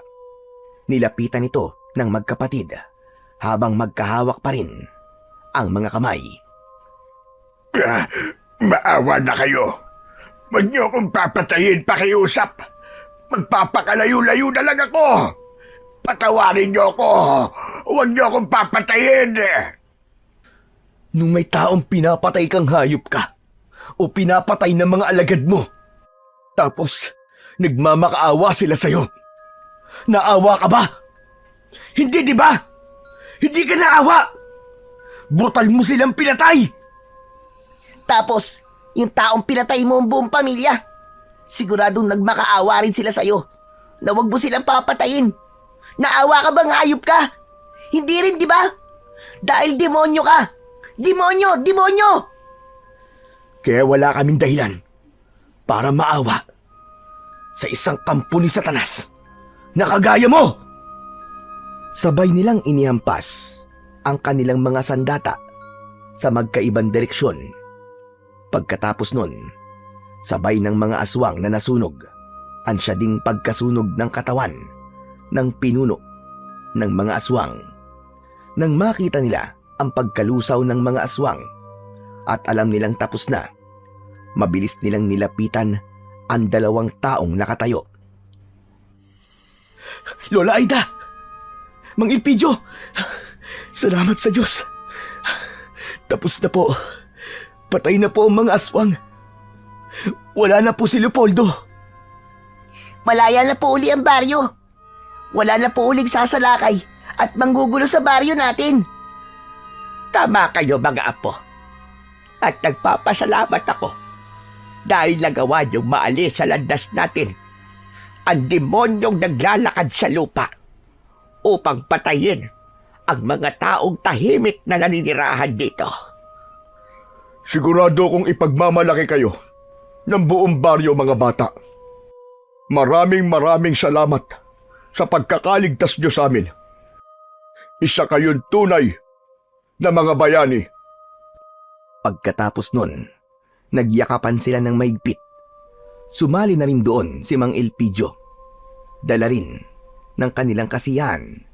Hindi na nila napigilan ang mapaluha sa labis na kaligayahan. Teka, sandali.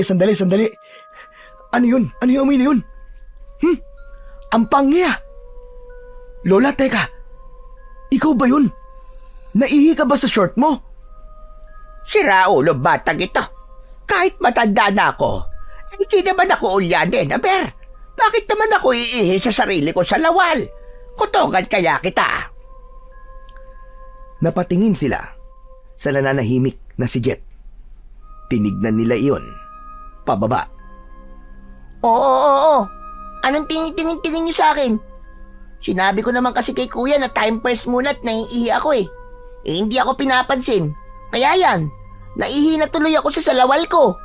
Tapos kasalanan ko pa ngayon? Nagtawanan na lamang sila hanggang sa sabay-sabay silang umalis sa lugar na yon nang may panibagong pag-asa at ngiti sa mga labi. Lumipas ang ilang buwan ay nag-umpisa ng muli ang pamilya ni Jeros.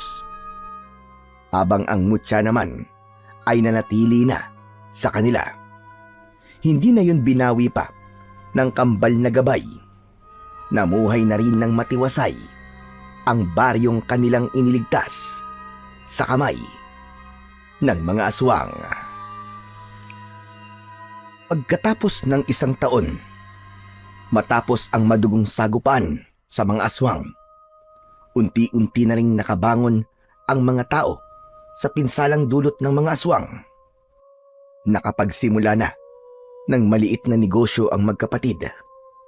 Nagtitinda sila ng banana Q, turon at maruya na siya namang pinagtutulungan nilang lutuin ni Lola Aida.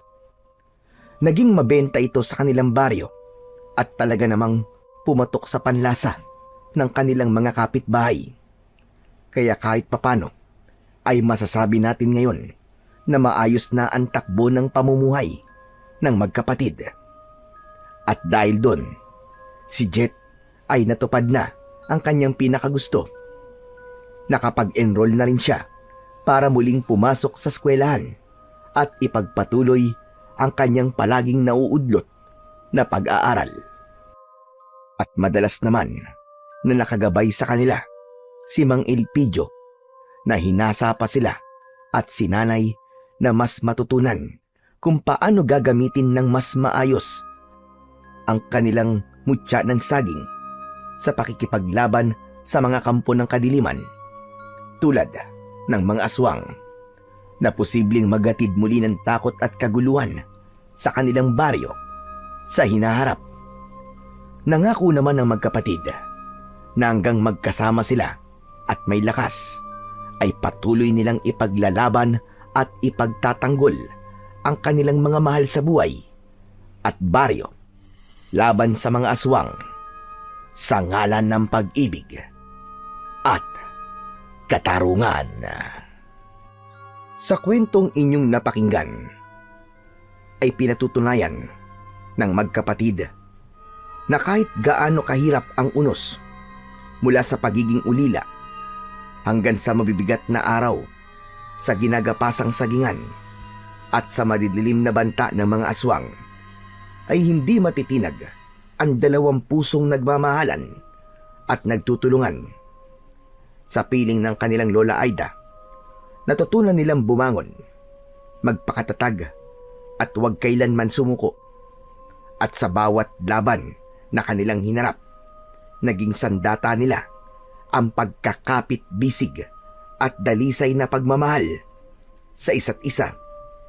Sapagkat habang magkasama silang dalawa, walang puwersa ng kadiliman, walang aswang at walang anumang panganib ang makakawasak sa kanilang samahan. Sa tulong ng pagmamahal at pagkakaisa, lagi at lagi silang magwawagi.